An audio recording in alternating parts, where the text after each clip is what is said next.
President of the United States, Iran will never be allowed to have a nuclear weapon. Good morning. I'm pleased to inform you the American people should be extremely grateful and happy. No Americans were harmed in last night's attack by the Iranian regime. We suffered no casualties. All of our soldiers are safe, and only minimal damage was sustained at our military bases. Our great American forces are prepared for anything. Iran appears to be standing down, which is a good thing for all parties concerned and a very good thing for the world. No American or Iraqi lives were lost because of the precautions taken, the dispersal of forces, and an early warning system that worked very well. I salute the incredible skill and courage of America's men and women in uniform. For far too long, all the way back to 1979 to be exact, nations have tolerated Iran's destructive and destabilizing behavior in the Middle East and beyond. Those days are over. Iran has been the leading sponsor of terrorism, and their pursuit of nuclear weapons threatens the civilized world. We will never let that happen. Last week, we took decisive action to stop a ruthless terrorist from threatening American lives. At my direction, the United States military eliminated the world's top terrorist, Qasem Soleimani. As the head of the Quds Force, Soleimani was personally responsible for some of the absolutely worst atrocities. He trained terrorist armies, including Hezbollah, launching terrorist strikes against civilian targets. He fueled bloody civil wars all across the region. He viciously wounded and murdered thousands of U.S. troops, including the planting of roadside bombs that maim and dismember their victims. Soleimani directed the recent attacks on U.S. personnel in Iraq that badly wounded 4 service members and killed 1 American, and he orchestrated the violent assault on the U.S. Embassy in Baghdad. In recent days, he was planning new attacks on American targets, but we stopped him.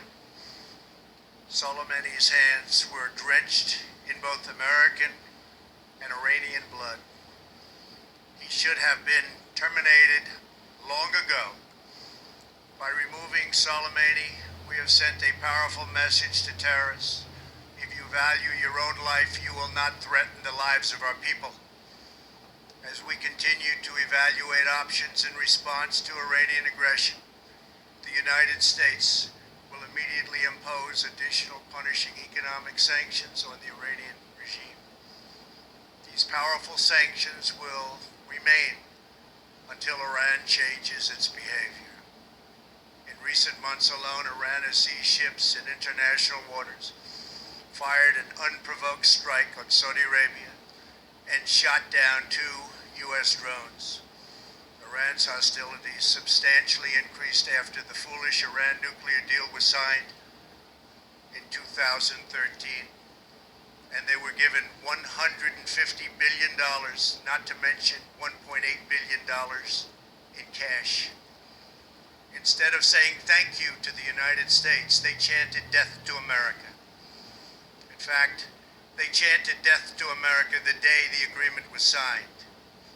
Then Iran went on a terror spree, funded by the money from the deal, and created hell in Yemen, Syria, Lebanon, Afghanistan, and Iraq.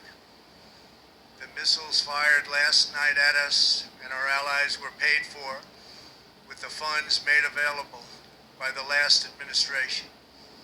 The regime also greatly tightened the reins on their own country, even recently killing 1,500 people at the many protests that are taking place all throughout Iran.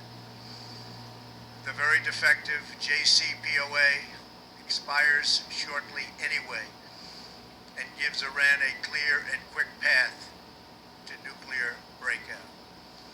Iran must abandon its nuclear ambitions and end its support for terrorism.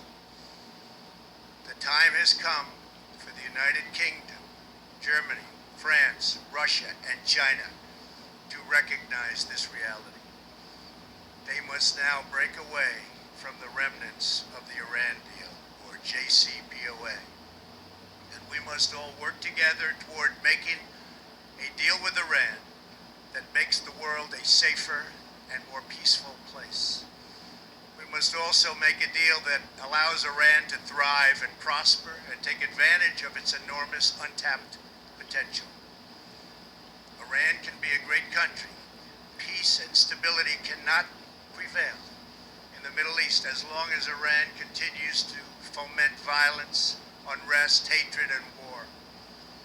The civilized world must send a clear and unified message to the Iranian regime. Your campaign of terror, murder, mayhem will not be tolerated any longer.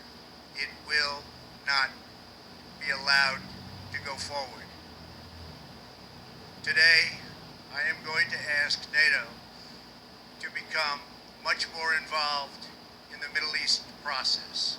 Over the last 3 years, under my leadership, our economy is stronger than ever before, and America has achieved energy independence. These historic accomplishments change our strategic priorities. These are accomplishments that nobody thought were possible. And options in the Middle East became available. We are now the #1 producer of oil and natural gas anywhere in the world. We are independent, and we do not need Middle East oil. The American military has been completely rebuilt under my administration at a cost of $2.5 trillion. U.S. armed forces are stronger than ever before.